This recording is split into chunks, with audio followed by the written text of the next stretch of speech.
Bonjour tout le monde, avec vous Lina Agdada. On se retrouve encore une fois pour une nouvelle vidéo.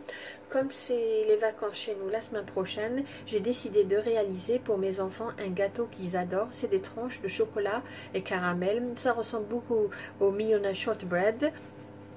C'est un gâteau facile à réaliser, que vous pouvez tout simplement le réaliser pour le goûter, ou aussi on peut le servir la soirée comme dessert avec une glace à la vanille. Tout d'abord, j'ai commencé par préchauffer mon four à 180 degrés. J'ai pris aussi un moule de Pyrex dans les dimensions 120 sur 30 cm que j'ai huilé et mis du papier cuisson à l'intérieur. Le papier cuisson doit déborder sur les côtés afin de pouvoir faciliter tout à l'heure comment retirer notre gâteau du moule. Ça va nous faciliter cette étape. Pour ce gâteau-là, j'aurai besoin de 150 g de farine, j'aurai besoin de 110 g de sucre roux, 40 g de noix de coco, j'aurai besoin aussi de 125 g de beurre fondu que je vais mettre dans la première couche, et j'aurai besoin de 60 g que je vais mettre dans la deuxième couche avec le lait concentré, à peu près 395 g. J'aurai besoin aussi de miel, j'aurai besoin à peu près 185 g de chocolat noir, j'aurai besoin à peu près de 40 g de noix de coco et de à peu près 2 cuillères à café d'huile. Suivez-moi, nous allons passer à la réalisation. Là, j'ai pris un saladier, je vais tamiser la farine.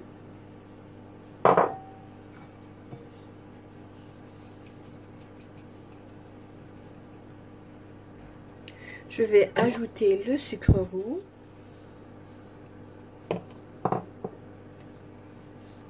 Je vais ajouter la noix de coco et les 125 g de beurre fondu. Je vais ajouter le beurre fondu et je vais bien mélanger. Voilà, après avoir bien mélangé, je vais tout simplement transférer cette pâte et la mettre dans le fond du plateau. Voilà, comme je vous ai dit, j'ai mis de l'huile dans le plateau. Après, j'ai mis du papier cuisson. Alors, je vais tapisser cette pâte dans ce plateau. Mettre la pâte dans le moule, le fond du moule. Quand vous voyez, c'est uni. Vous pouvez tout simplement réaliser ça à la main, ou tout simplement si vous avez un gadget comme celui-là.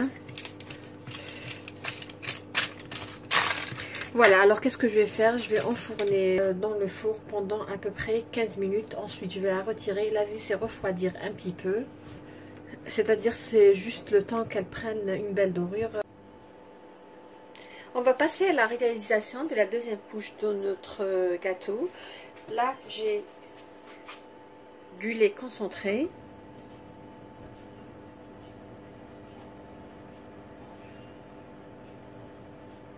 Que j'ai mis dans la casserole sur feu doux.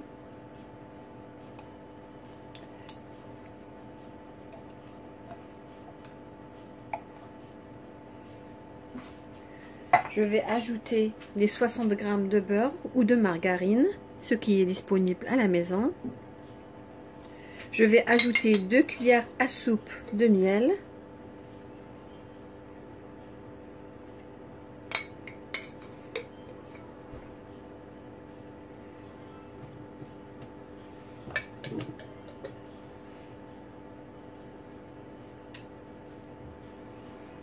Je vais remuer,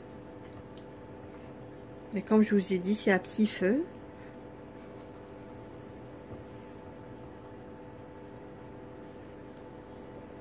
Entre temps, j'avais retiré notre gâteau, le premier biscuit. Je l'ai mis de côté pour refroidir. Mais j'ai pas éteint le four parce que tout simplement, après, nous allons mettre ce mélange sur la première couche et le faire cuire lui aussi pendant à peu près 15 minutes.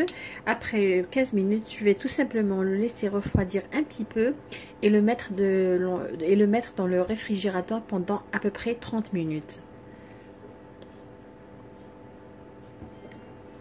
C'est un gâteau qui peut être conservé pendant quelques jours, tout simplement dans une boîte hermétique.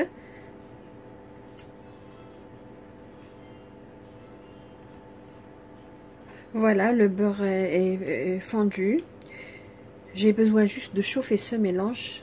J'ai pas besoin d'une ébullition, c'est juste chauffer le mélange. Et là, je vais tout simplement le verser sur la première couche.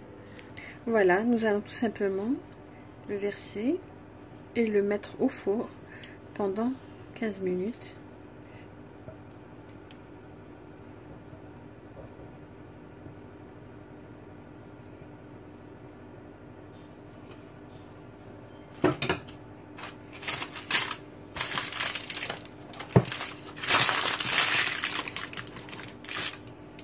Voilà, je vais l'enfourner pendant 15 minutes.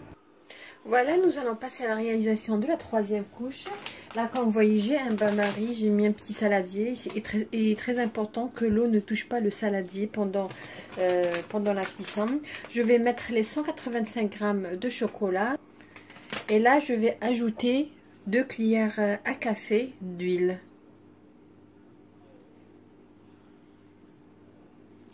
Et je vais laisser le chocolat fondre à feu moyen. Là, le chocolat, il a fondu. J'avais dit 185 g, mais vous pouvez aller jusqu'à 200 g. C'est juste pour ne pas laisser de côté les 15 g. Alors, j'ai ajouté encore, j'ai mis tout simplement 2 tablettes de chocolat.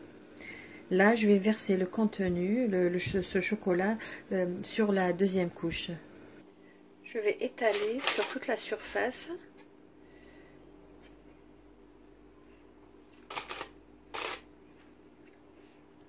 Voilà, après avoir étalé la couche, le chocolat sur la deuxième couche, je vais tout simplement le remettre dans le réfrigérateur pour 30 minutes et ensuite nous verrons notre gâteau à la découpe, comment il se présente.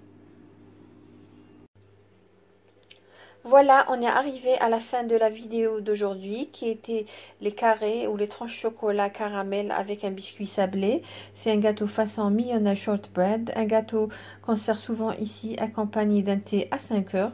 Tout simplement, vous pouvez réaliser ce gâteau pour vos enfants, surtout que c'est les vacances, ou tout simplement le servir pour vos invités la soirée accompagné d'une crème liquide, une crème fleurette ou tout simplement accompagné d'une bonne glace à la vanille.